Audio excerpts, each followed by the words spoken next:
Camiñar polo paseo do Río Morto é, tal e como denuncia o PP da Pobra, un deporte de risco. A maleza invade o camiño con especial proliferación nas áreas recreativas como parque biosaudable, que non pode ser utilizado pola presenza de vexetación. Es vergonzoso tener que mostrar una imagen como esta, donde hay un parque biosaludable y una zona de ocio que se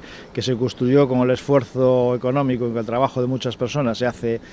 unos 10 años, que esté en este deplorable estado de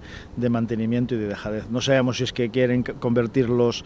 aparatos de hacer gimnasia biosaludable en macetas modernas y hacer un jardín vegetal con un nuevo diseño, pero creo que, fuera de bromas, es penoso que realmente el día 20 de junio, cuando ya estamos en pleno verano, cuando ya la gente puede salir a pasear porque ya se ha acabado el frío y las lluvias, gracias a Dios, y cuando tenemos incluso gente que nos visita, que la imagen que transmitamos tanto a nuestros vecinos de un camino que es intransitable, donde incluso puede la gente tropezar y tener un accidente, y que no puedan aprovechar estos días maravillosos de verano para eso, para practicar deporte y sobre todo ejercitar su musculatura y sus articulaciones.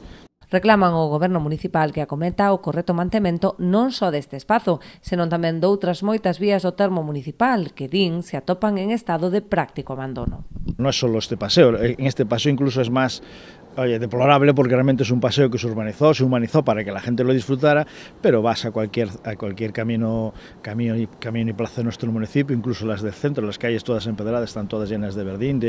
con el consiguiente riesgo cuando llueve de resbalo y de humedad, y todas las calles y el entorno de nuestro municipio, las pasarelas de Cabildo, todo este problema que realmente no es único de esto ahora. Sí que hay cosas que realmente son el reflejo fiel de cómo se actúa y lo que se hace.